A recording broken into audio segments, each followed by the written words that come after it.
The Galactic Council chamber hummed with the nervous energy of a dozen species, all pretending they weren't about to witness the end of civilization as they knew it. Ambassador Crixvel of the Centauri Collective adjusted his breathing apparatus for the third time in 10 minutes, a tell that a species developed when facing imminent doom.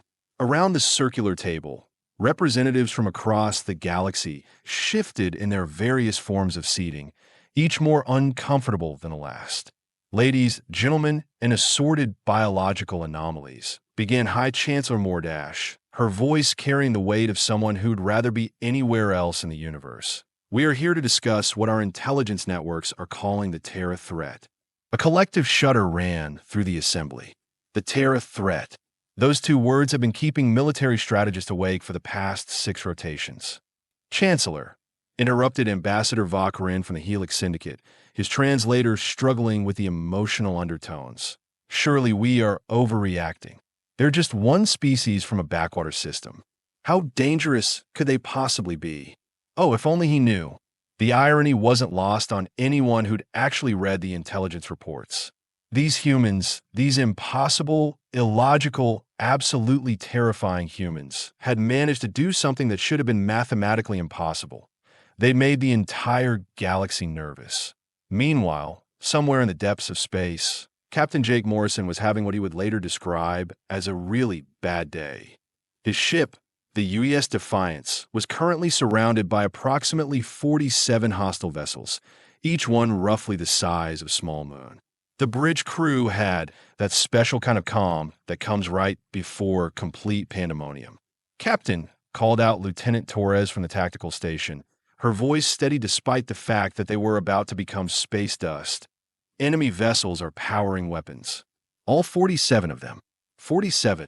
Morrison raised an eyebrow, settling back in his command chair with the kind of casual confidence that either inspired great loyalty or absolute terror.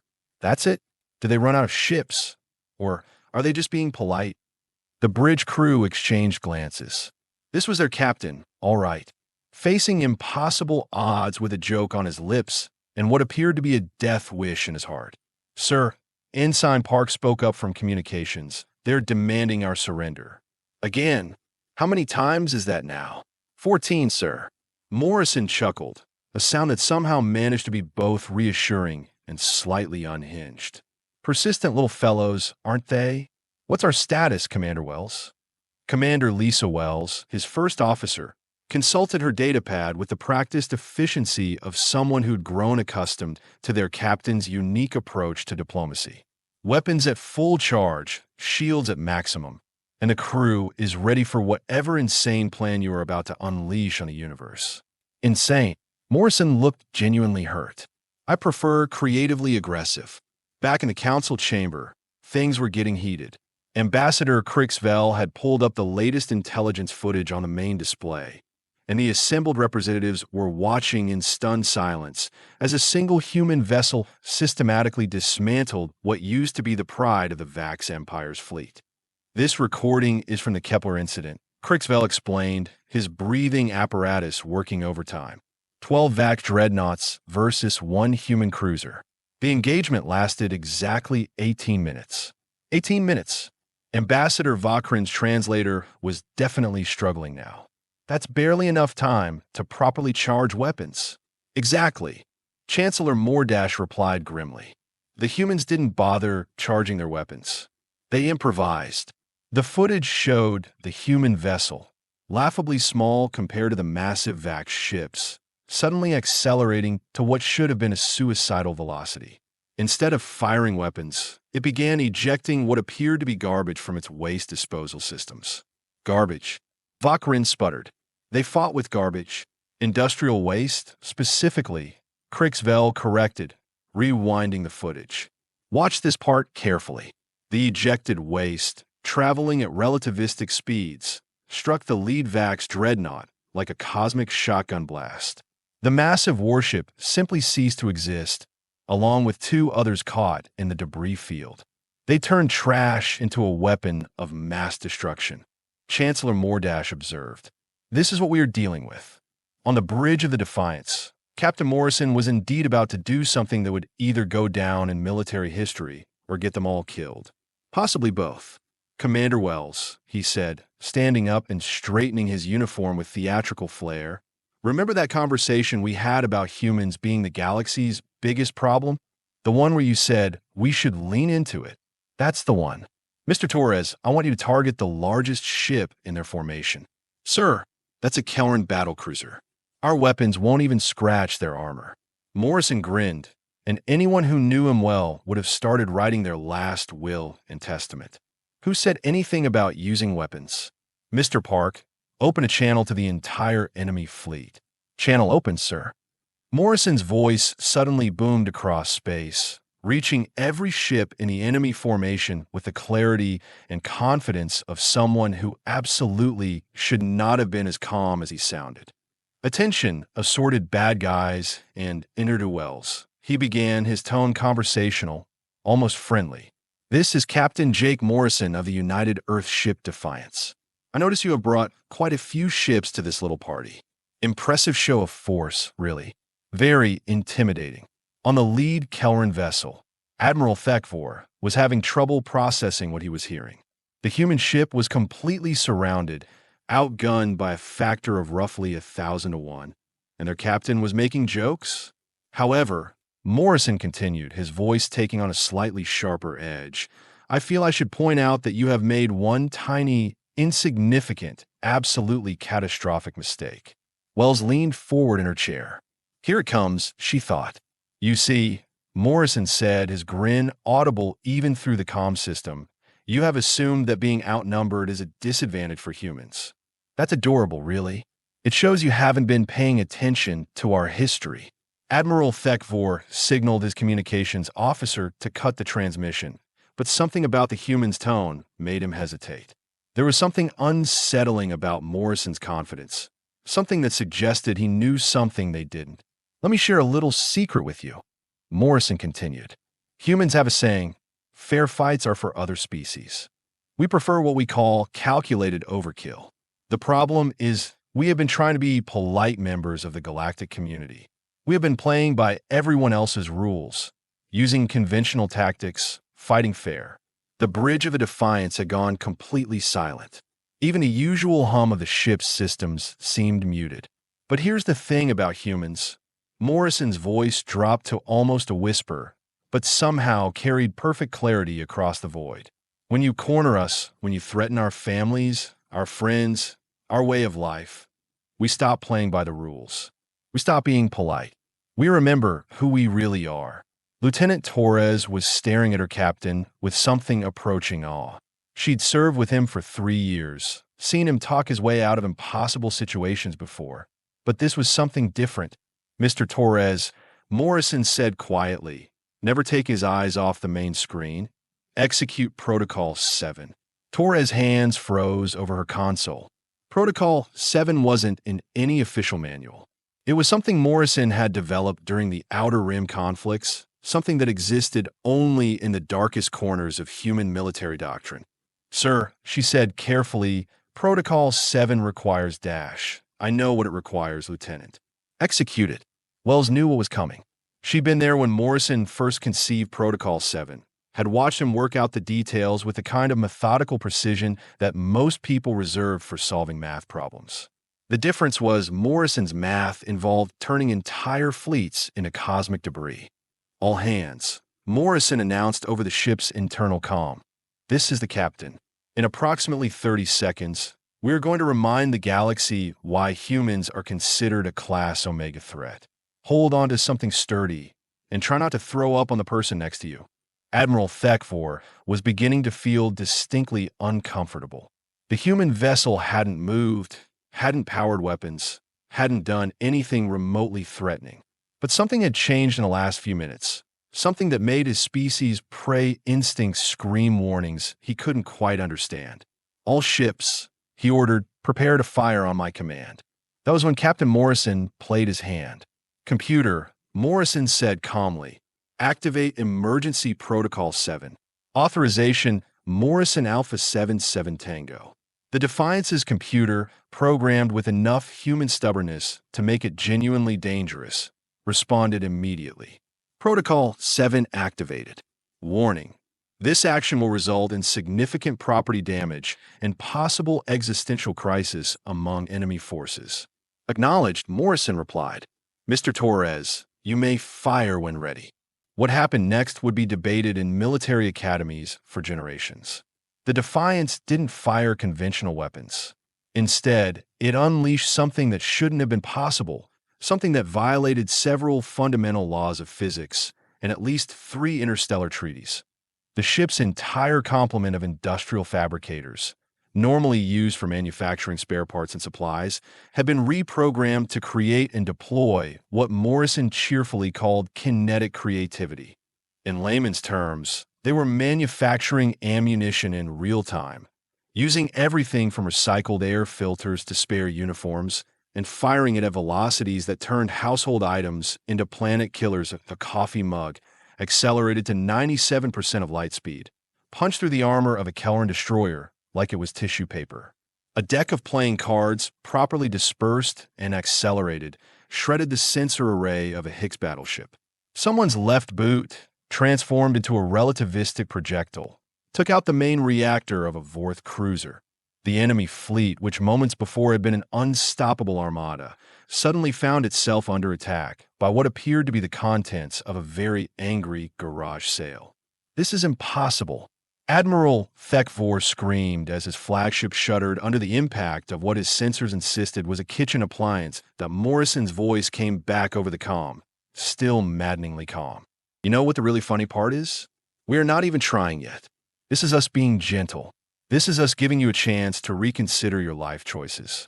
The Kelran admiral watched in horror as another of his ships simply vanished, apparently destroyed by what looked like a child's toy accelerated to weapons-grade velocity.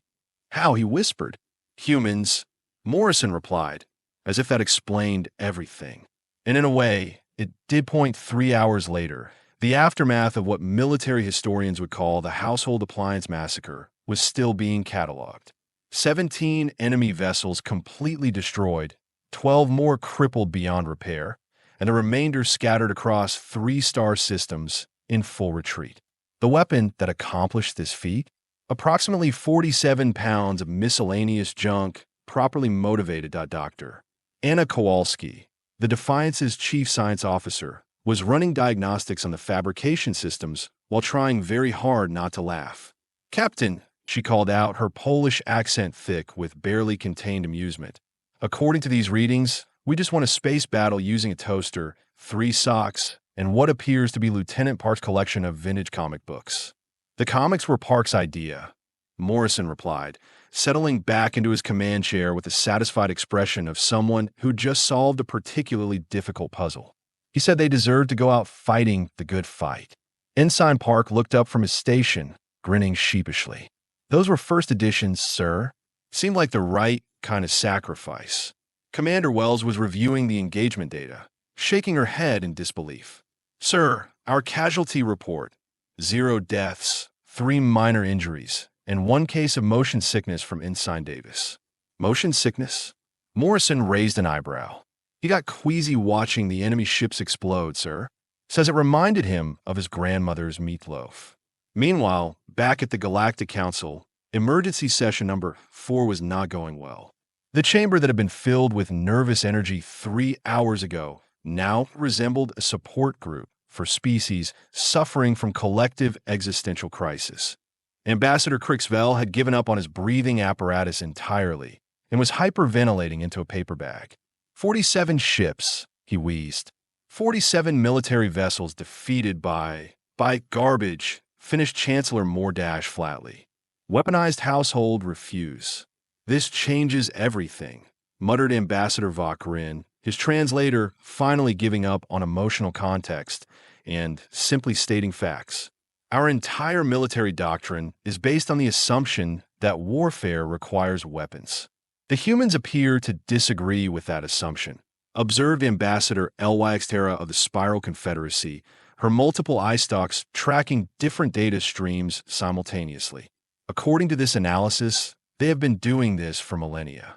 Their historical records show consistent patterns of turning non-military resources into military advantages.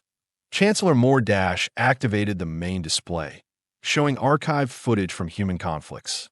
This is from their pre-spaceflight era. Notice how they used agricultural tools as weapons, turned cooking ingredients into explosives, and somehow managed to make flying machines out of fabric and wood. The assembled representatives watched in horrified fascination as humans throughout history demonstrated their remarkable ability to weaponize anything within arm's reach. They once fought a war using frozen water as projectiles. Crixville whispered, his breathing bag crinkling with each word. Snowballs, corrected Terra, consulting her files. They called them snowballs, and apparently children engage in this combat training from an early age. Their children train for warfare using recreational activities. Sir, Chancellor Moore replied grimly. Their children train for warfare using everything. Food fights, pillow battles, hide-and-seek operations.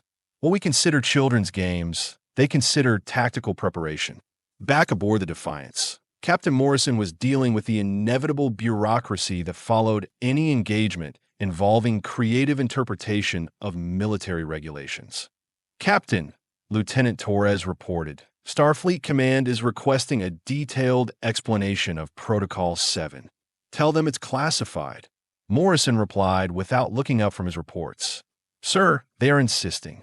Admiral Patterson specifically wants to know how we turned kitchen utensils into ship killers.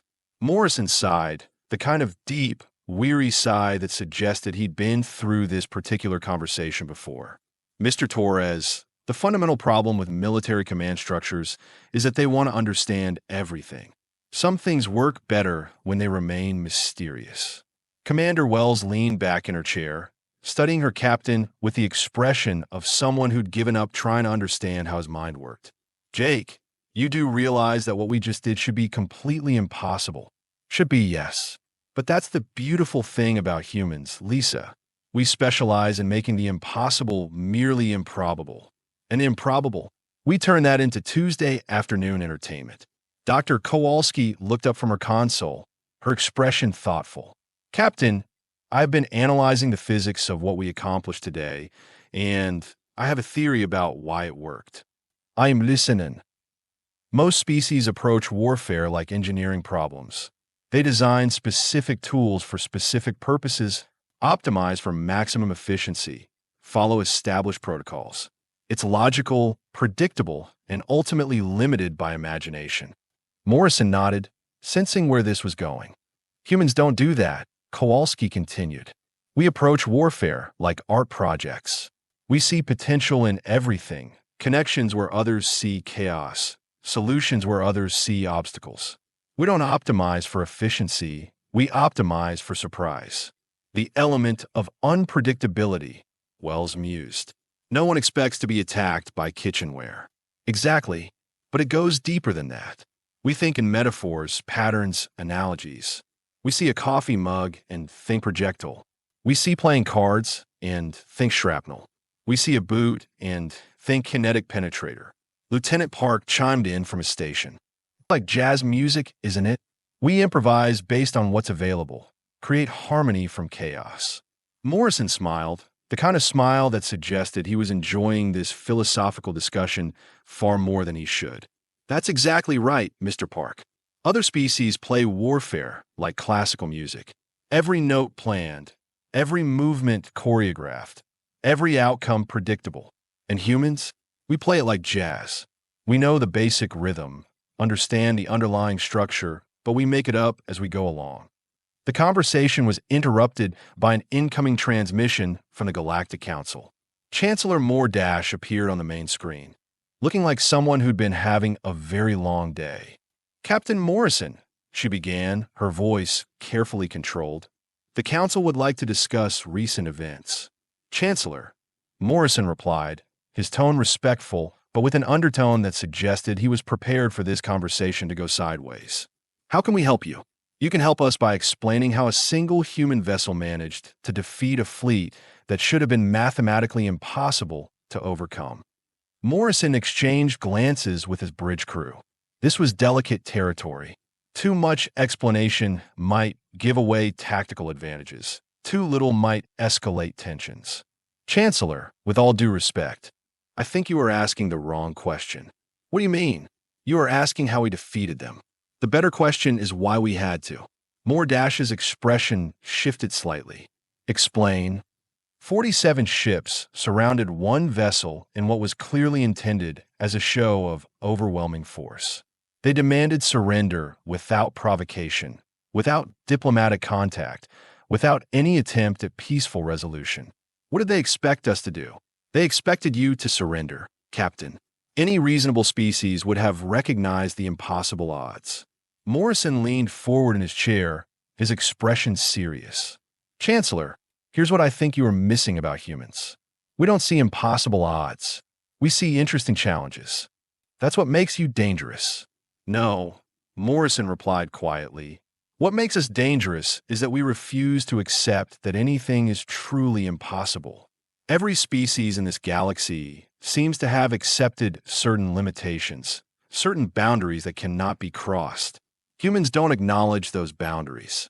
Commander Wells stepped forward. Chancellor, if I may, I think there's been a fundamental misunderstanding about human nature. Go on. You see us as aggressive, unpredictable, dangerous.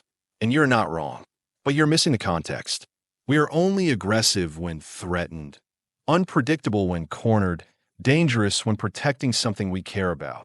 Today, Morrison added, we were protecting the right to exist without being bullied by overwhelming force.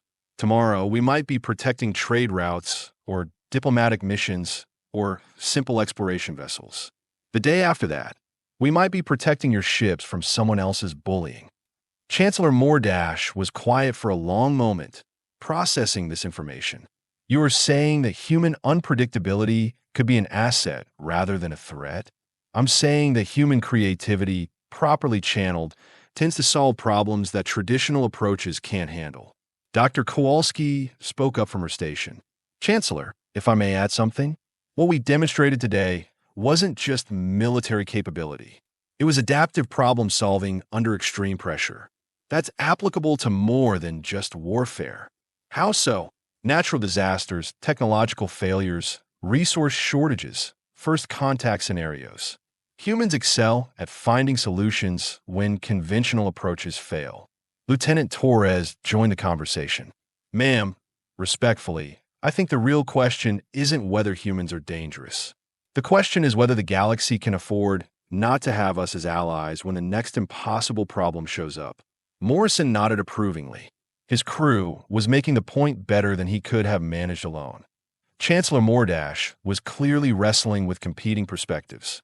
Captain Morrison, the Council is concerned about precedent. If we accept that household items can be effective weapons, what prevents every species from turning their domestic resources into military assets? Morrison's grin returned, though gentler this time. Chancellor, other species are welcome to try. But I suspect they will discover that turning junk into weapons requires a very specific kind of thinking. It's not just about the tools. It's about seeing possibilities where others see limitations. And that's uniquely human. As far as we know, yes. It might have something to do with our evolutionary history. We survived as a species by adapting to impossible circumstances, by finding ways to thrive in environments that should have killed us. Commander Wells nodded. We learned to see opportunity in adversity, advantage in disadvantage, hope in hopelessness. It's not just military doctrine, it's how we are wired. Chancellor Mordash was silent for several minutes, clearly weighing options. Finally, she spoke. Captain Morrison, the Council would like to propose a different kind of arrangement. We are listening. Instead of treating humanity as a potential threat to be contained, we'd like to explore the possibility of treating you as a resource to be utilized. When conventional solutions fail, when impossible problems arise, when the galaxy faces challenges that traditional approaches cannot handle, you'd like to call on the humans? Morrison finished. Exactly. In exchange, humanity would gain full membership in the Galactic Council, with all the rights, privileges, and responsibilities that entails. Morrison looked around his bridge, seeing nods from his crew. This was what they'd been working toward all along. Not just acceptance, but recognition of what humans could contribute to the galaxy. "Chancellor," he said finally, "I think we can work with that arrangement. But I have one condition." "What's that?" "Next time someone surrounds one of our ships with overwhelming force, maybe try talking first. We are much more reasonable when we are not being threatened with annihilation." Chancellor Mordash actually smiled at that. "Agreed, Captain. Though I suspect that after today's demonstration, very few species will be eager to test human resolve." "Probably not," Morrison acknowledged. "But just in case they forget, we will keep a few coffee mugs handy." And somewhere in the depths of space, the United Earth ship Defiance continued on its course, carrying a crew that had just reminded the galaxy why humans were special. Not because they were the strongest, or the smartest, or the most advanced, but because they refused to accept that anything was truly impossible, even turning garbage into glory. But the story wasn't quite over yet. 2 weeks after what the Galactic news networks had dubbed the Appliance Wars, Captain Morrison found himself in an entirely different kind of challenge. The Defiance had been assigned to escort a convoy of refugee ships from the outer spiral, where civil war had displaced millions of beings from dozens of species. "Captain," Commander Wells reported, checking her datapad with the practiced efficiency of someone who'd learned to expect the unexpected, "we have got 23 refugee vessels in convoy formation. They are carrying approximately 50,000 displaced civilians." Morrison nodded, studying the tactical display. The refugee ships were a motley collection of converted cargo haulers, passenger liners, and industrial transports. None of them were designed for long-range travel, and most were operating well beyond their recommended capacity. "What's their condition, Commander?" "Life support is marginal across the fleet. Food supplies are running low, and several ships are reporting mechanical failures. They have been in transit for 6 weeks." Dr. Kowalski looked up from her science station, her expression concerned. "Captain, I'm reading critical system failures on at least 8 vessels. They're not going to make it to the resettlement zone at current speed." "How far to the nearest starbase?" 16 days at convoy speed," Lieutenant Torres replied. "But some of these ships might not last 16 hours. Morrison was quiet for a moment, processing the information. This was a different kind of impossible situation, one that couldn't be solved with creative weapons deployment.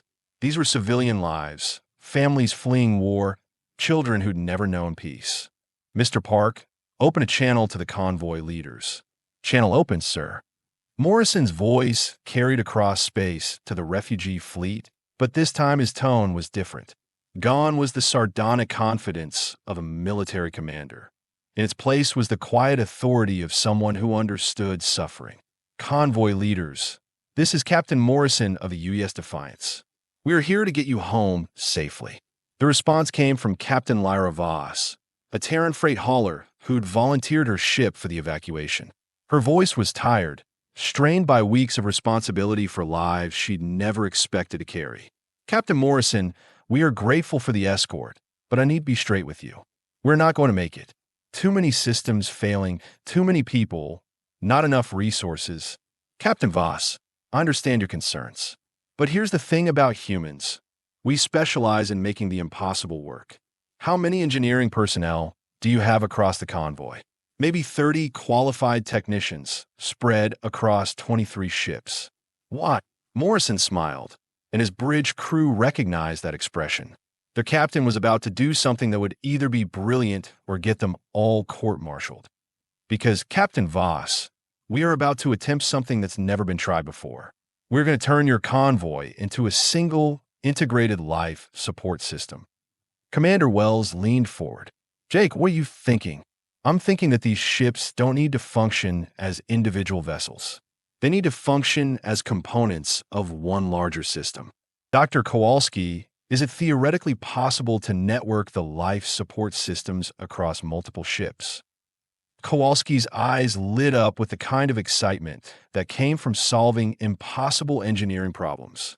"Theoretically, yes.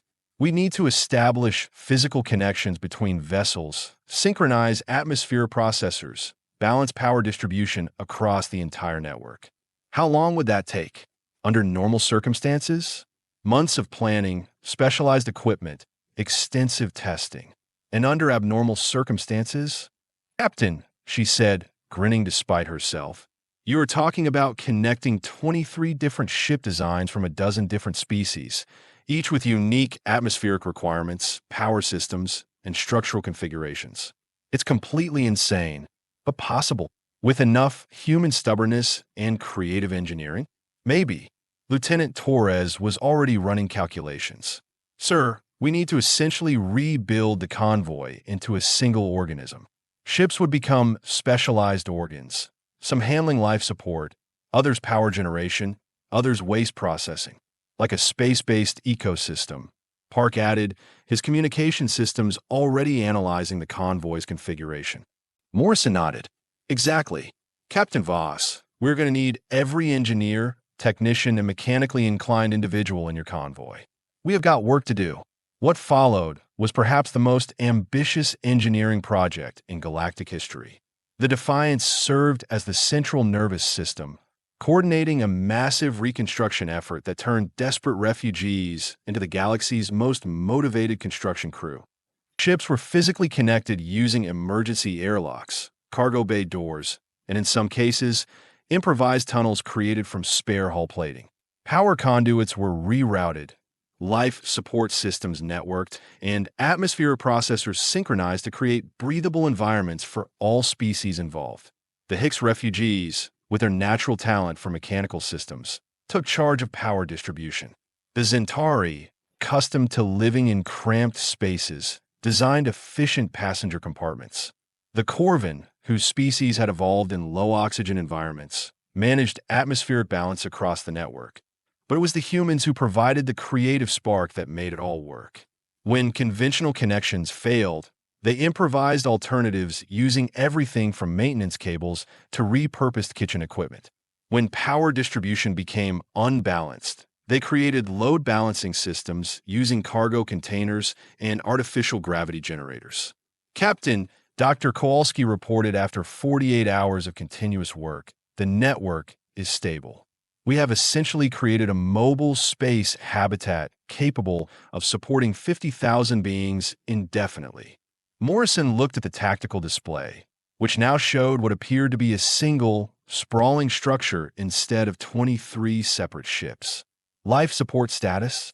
Better than optimal. The network systems are more efficient than the individual ships ever were. We are actually producing surplus resources.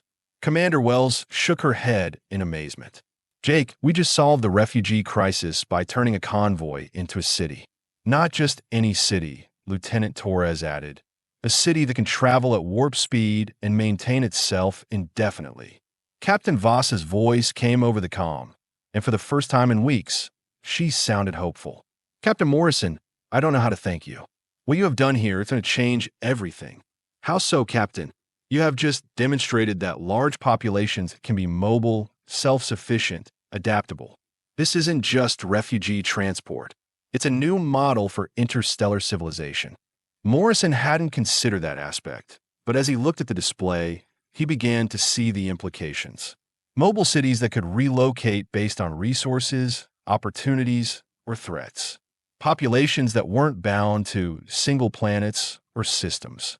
Captain Morrison, came another voice over the comm, this one belonging to Dr. Tenavex, the convoy's chief medical officer. I wanted to report something interesting. The psychological effects of this project have been remarkable. Explain, Doctor. When we started, we had 50,000 frightened refugees from different species, different cultures, different worlds. They had nothing in common except displacement and desperation. And now we have 50,000 people who have worked together to build something unprecedented. They're not refugees anymore. They're pioneers. They're not running from something. They're moving towards something. Morrison was quiet for a moment, processing the implications. They'd started with a rescue mission and accidentally created a new form of civilization. Captain, Commander Wells said quietly, I think we just changed the galaxy again. How many times is that this month? I have lost count. 3 days later, the convoy city reached the resettlement zone, but something unexpected happened. Instead of dispersing to their assigned planets, the majority of the refugees requested permission to continue as a mobile community. They want to stay together, Captain Voss explained to Morrison during their final briefing. They have built something here, something worth preserving. What will you call yourselves? We have been discussing that. The consensus seems to be the Wanderers. We will travel the galaxy, providing services, exploring new worlds, helping other displaced populations. Morrison smiled. A nomadic civilization. That's beautiful, Captain. Captain Morrison, Dr. Vex added, there's something else. We have been in contact with other refugee groups across the galaxy. They are requesting assistance in creating similar configurations. You're talking about a movement. We're talking about a revolution, Captain. A new way of thinking about civilization itself. As the Defiance prepared to leave the convoy city, Morrison received one final transmission from the Galactic Council. Chancellor Moore appeared on screen, but this time her expression was one of amazement rather than concern. Captain Morrison, the Council has been monitoring your recent activities. I hope we haven't violated any regulations, Chancellor. On the contrary, Captain, what you have accomplished with the refugee convoy is being hailed as one of the most significant humanitarian achievements in galactic history. It was a team effort, Chancellor. The refugees did most of the work, under human leadership, using human innovation, guided by human refusal to accept that problems can't be solved. Morrison nodded. Is the Council concerned about this development? Concerned? Captain, the Council is amazed. You have just demonstrated that human creativity isn't limited to military applications. You have shown that your species' unique approach to problem-solving can create solutions for civilian challenges that traditional methods couldn't address. So what happens now? Now, Captain, humanity becomes more than just a member species of the Galactic Council. You become our go-to specialist for impossible problems. Military, civilian, technological, social. When conventional approaches fail, we call the humans. And if we can't solve it, Chancellor Mordish smiled. Captain, based on recent evidence, we are not sure that's possible. You have turned household items into weapons, refugees into pioneers, and impossible problems into Tuesday afternoon projects. As the transmission ended, Morrison looked around his bridge crew. They'd accomplished something remarkable, something that would be remembered long after the Appliance Wars became a footnote in military history. Captain, Commander Wells said, what's our next assignment?